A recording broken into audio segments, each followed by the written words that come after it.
Hello everyone! Oh my god, it is good to be back, finally! Episode 9 of Legend of the Galactic Heroes has came out because last week we didn't have one, even though the week before I was off, so you guys got my episode 8 review, which I'm so thankful. 200, almost 300 people have watched this as of Tuesday. So I'm grateful that you guys are still watching this series, even though it's coming out a week late, sometimes even though I have to take time off for myself.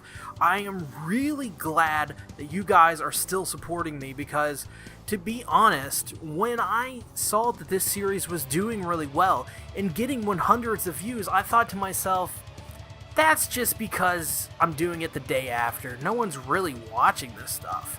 But it turns out you guys actually care about my thoughts on Legends of the Galactic Heroes. And I'm really thankful for that. I appreciate it so much that you guys consider my opinion and want to hear me discuss this series. So I thank you all.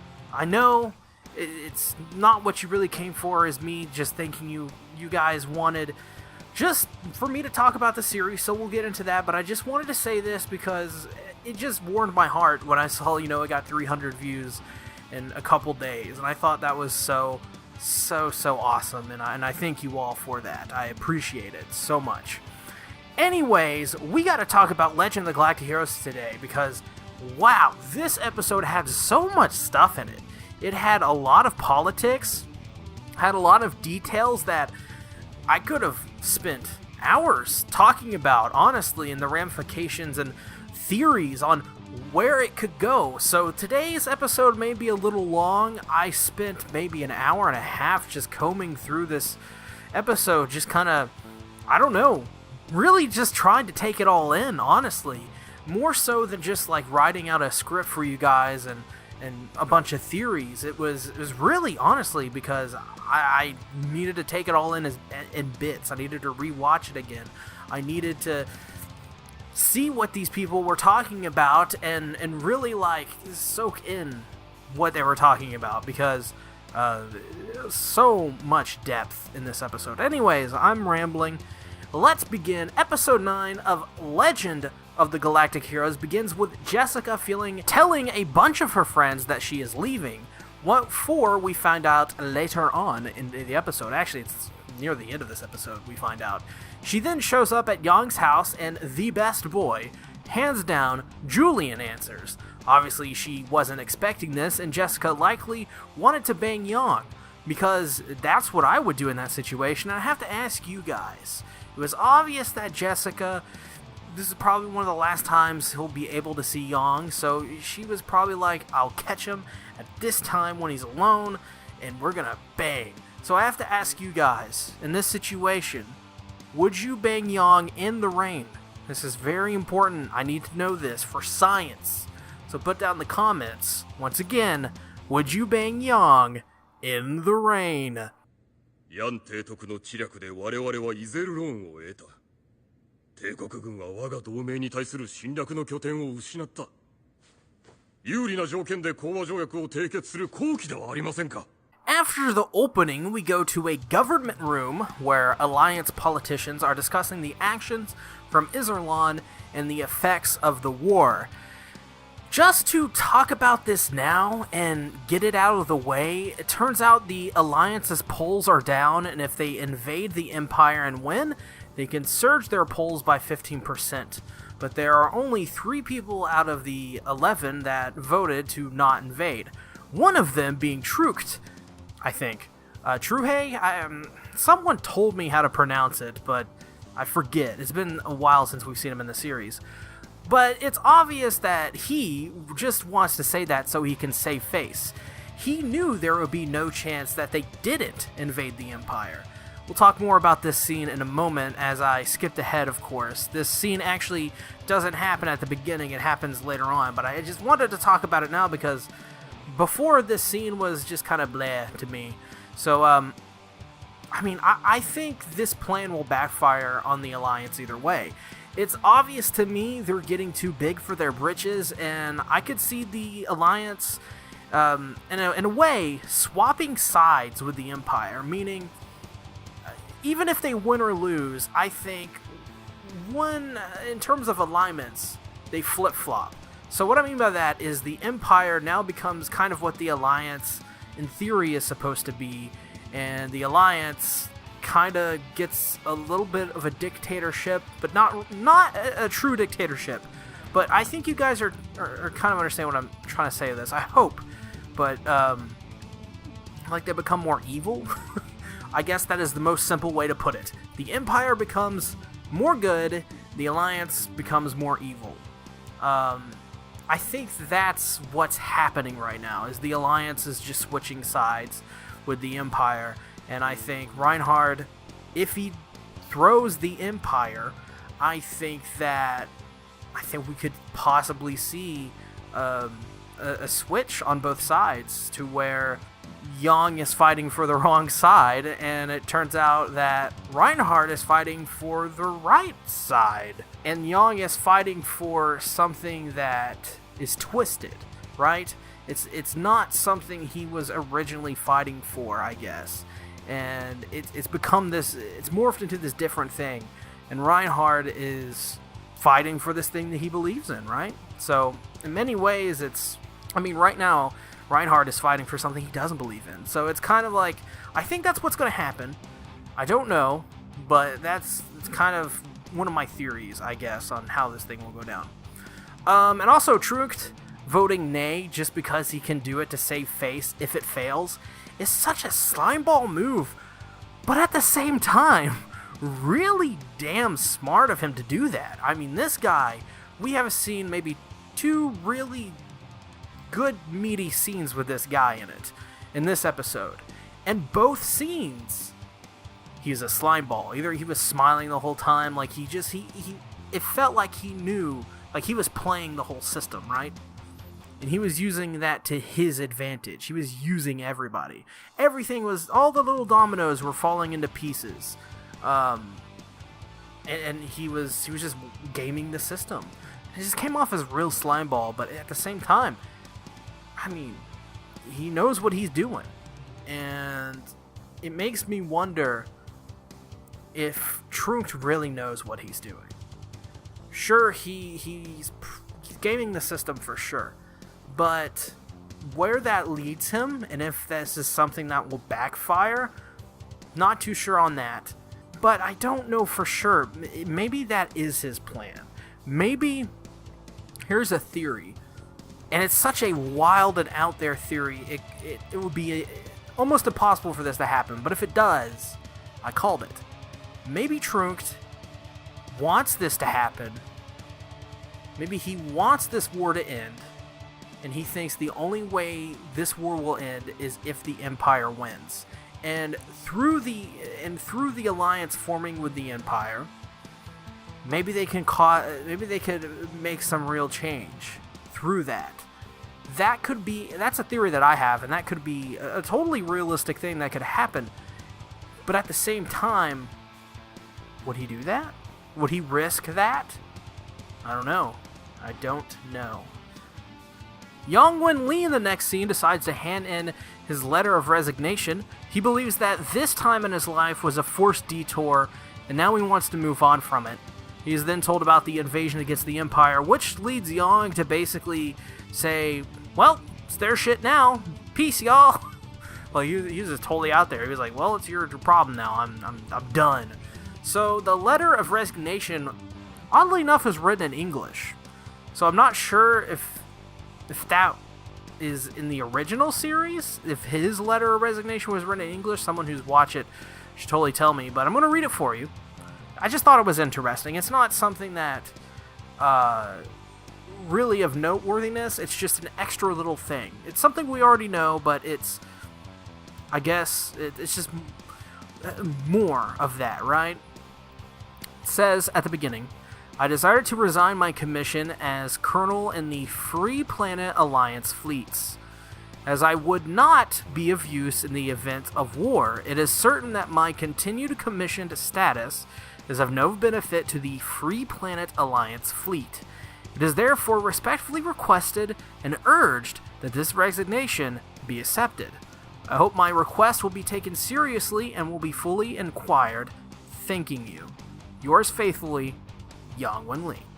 And I thought that was a really nice touch to put it in English, because this is a weird anime with like a weird history going on with it. So I don't know. I just thought it was cool, and I thought it was being able to read that and knowing what it says, and it being actually good English too.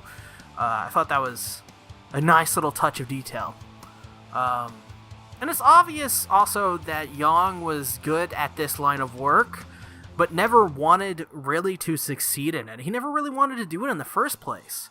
I think Yang, in many ways, is too good of a person for this job. Like, he just wants the world and himself to be at peace. But he always keeps getting dragged through the mud, time and time again. It's almost tragic in the way. His best friend dies. It forces Jessica to become this outspoken person who holds rallies and fights against war. It's, in many ways, it's torn him apart, I think. In a sense that it's changed everything. War isn't good, of course, and Yang believes that war is not good as well. And being a part of that to him probably isn't fun for him.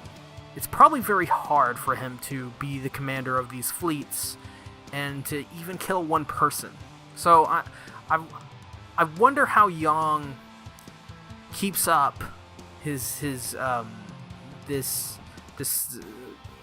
image. I wonder how he keeps that up, because that's a hugely important thing to have, and how he just remains so calm is it's a show of his character, that's for sure. 思わないかね。本部長閣下、それは違います。私は人生の迂回を余儀なくし続けてきました。これからやっと本来の人生に戻るのです。年金をもらい、歴史研究に励むと? But now we're getting into some deep political stuff, so I'll try to simplify it as best as I can. This guy basically wants a bunch of people to be moved to the private sector, but the people they're using it from is the public sector. But moving the amount they want, which is 4 million people, would cause the alliance to collapse before their military does. But the military branch doesn't see the wrong in doing this and still goes ahead and moving the 4 million people to the private sector, really just to spite themselves and fuel the war machine. And this is obvious, and this leads into one of the first things we talked about. The whole, and they go into like their things, or their polls are down, so they want to go and invade the Empire. And this is just going to be the downfall of the Empire. It's the eventual downfall. No way in hell was moving 4 million people to the private sector a good idea. They definitely, and I think one of them said it, they need time to rebuild. And moving more people and playing with, really they're just, it's like they're playing with fire, political fire.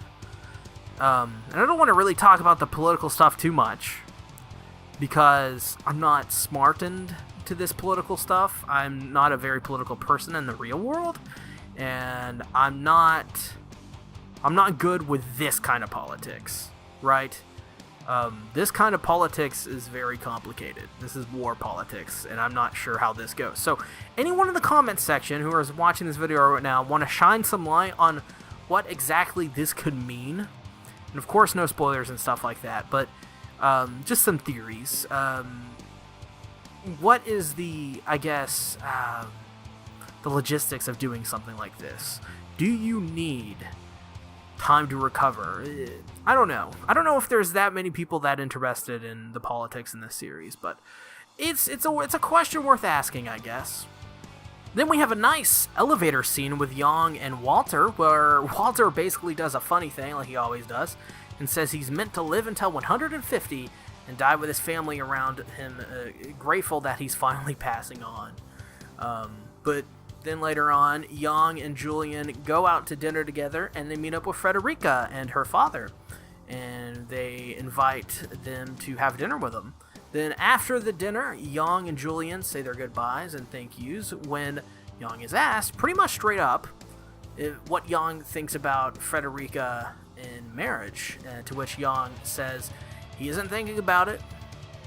He's, of course, still a part of this war machine, and he also still has Jessica, and he specifically brings up Jessica, that Jessica was left behind, and of course, Yang cares deeply about Jessica. This is weird to me, though. Okay, so do Jessica and Yang know they already have these feelings for each other? And if so, why would Yang... Do they know they're both reserving themselves? Like, after this whole thing is done, will they just pick up, like, where they left off? And if that's the case, then why not go with Frederica for the time being? See how it works out. Jessica's busy doing her own thing. They'll both be doing their own thing for probably years. At least that's what I assume. I don't know a lot about it, but I mean, I don't know.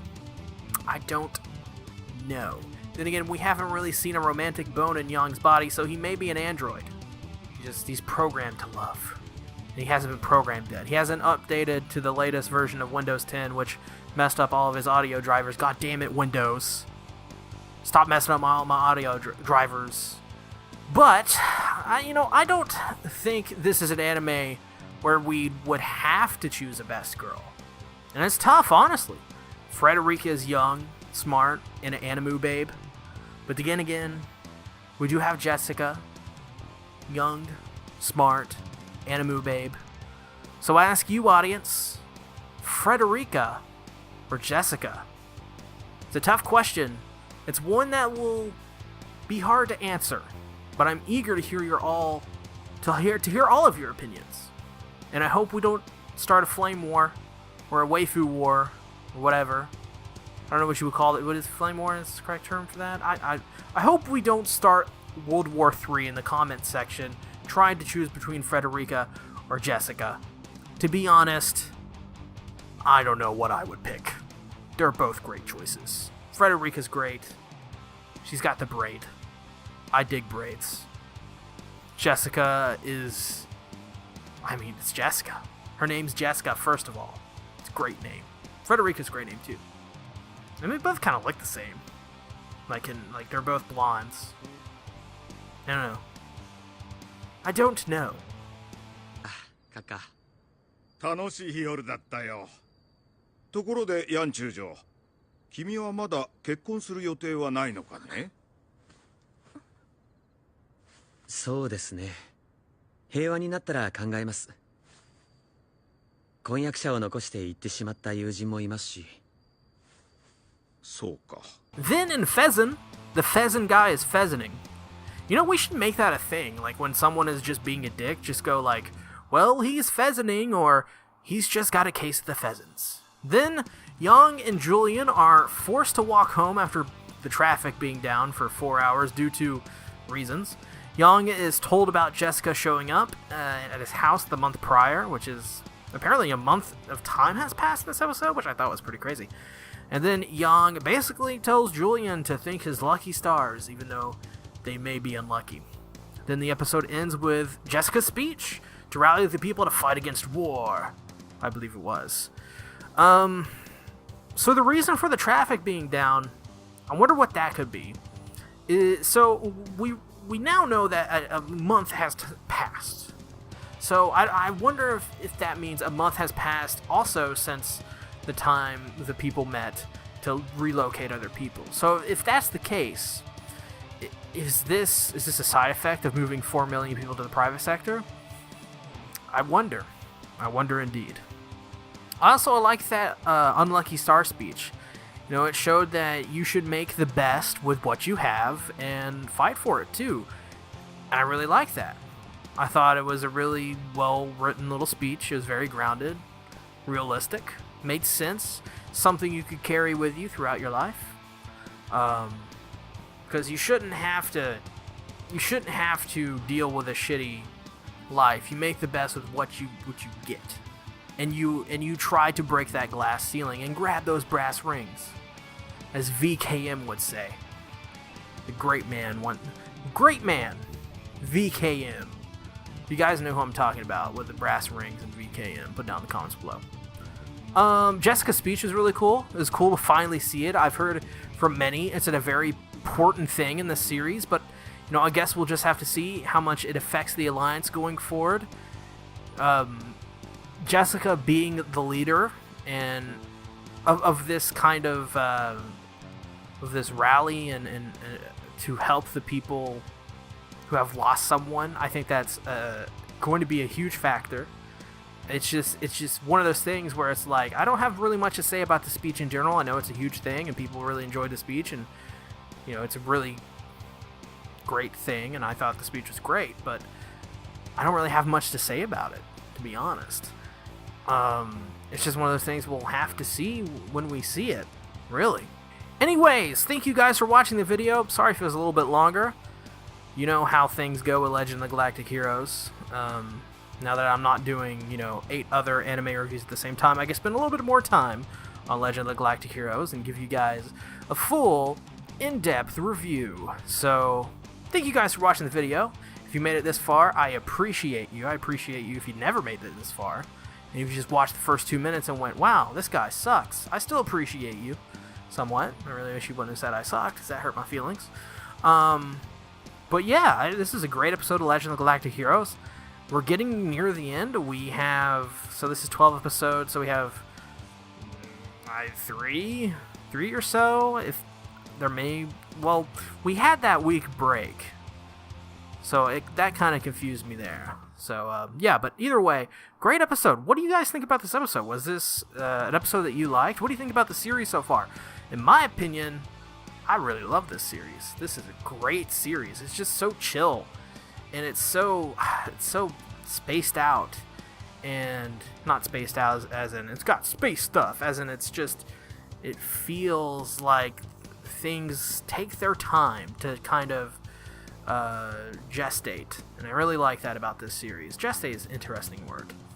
But anyways, other than that, I appreciate you all. Thank you all for watching my videos, or watching just my reviews. If you stopping by, thank you all. If you haven't already, please hit that subscribe button, and ring the bell icon button, because that will make sure you never miss a video from me. And hit the like button as well. The like button is very important. I would appreciate if you did those 2 things for me. Thank you all for watching the video, and I will see you next week when we review episode 10 of Legend of the Galactic Heroes. Frederica or Jessica? It's a tough question, but we'll see how you answer.